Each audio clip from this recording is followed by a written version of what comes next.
फिर से एक बार मेरे YouTube चैनल पर आप लोगों का वेलकम है, खुश आमदीद है। आप मेरे YouTube चैनल टीच ऑनलाइन को सब्सक्राइब कीजिए और बेल आइकन को प्रेस कीजिए ताकि नई वीडियोस की अपडेट मिलती रहे।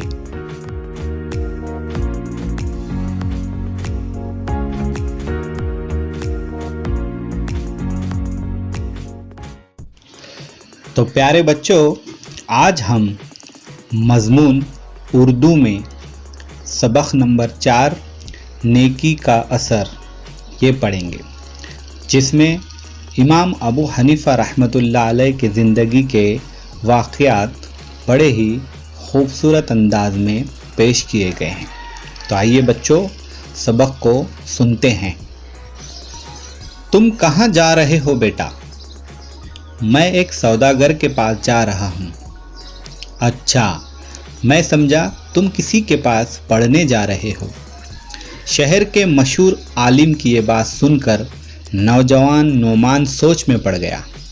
इसने वालिद के इंतकाल के बाद अपना ख़ानदानी कारोबार संभाल लिया था। बचपन में इसके वालिदैन से दीन की कुछ बातें और कारोबार के तौर तरीक़े सीखे थे। आलिम की बात सुनकर नोमान ने शहर के मदरसे में दाखिला ले लिया। वो ज़हन तो था ही, इसे इल्म हासिल करने की लगन भी थी। इसकी मेहनत रंग लाई।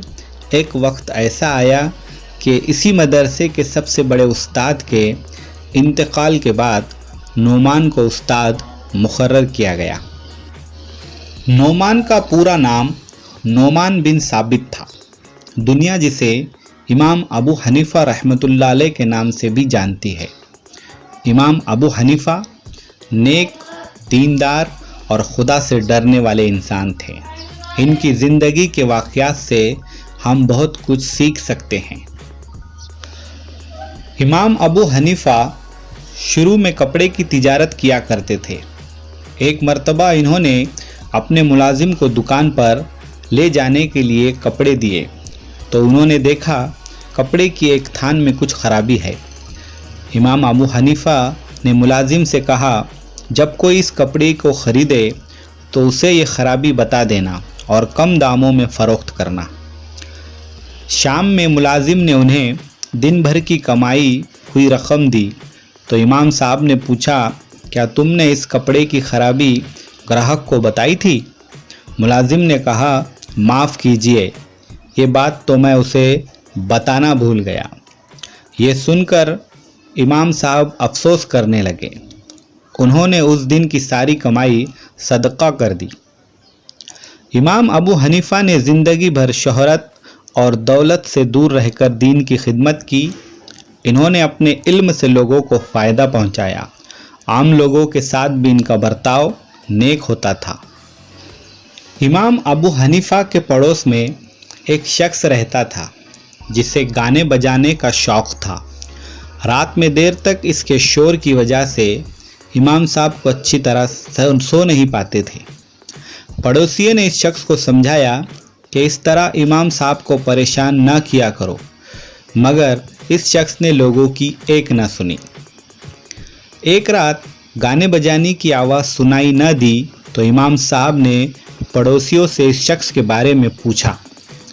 पता चला कि किसी शख्स से इसकी लड़ाई हो गई है, इसलिए उसे कैद खाने में डाल दिया गया है। इमाम साहब ने काजी से गुजारिश की कि इस आदमी को रिहा कर दिया जाए। काजी साहब ने कहा, आप एक ऐसे बेअदब शख्स की मदद कर रहे हैं जो आपको तकलीफ़ पहुंचाता था। इमाम साहब ने कहा, वो मेरा पड़ोसी है, मुझ पर इसका हक़ है कि मुसीबत में इसकी मदद करूं। कैद से छूटने के बाद इस शख्स पर इमाम साहब के नेक बर्ताव का ऐसा असर हुआ कि उसने बुरे कामों से तौबा कर ली। तो प्यारे बच्चों, आप भी ये सबक नेकी का असर बार बार पढ़िए और इमाम अबू हनीफ़ा रहमतुल्लाह अलैह के जैसे औसाफ अपनी ज़िंदगियों में लाने की कोशिश कीजिए। तो मिलते हैं हम अगले वीडियो में। अपना ख्याल रखिए। अल्लाह हाफिज़।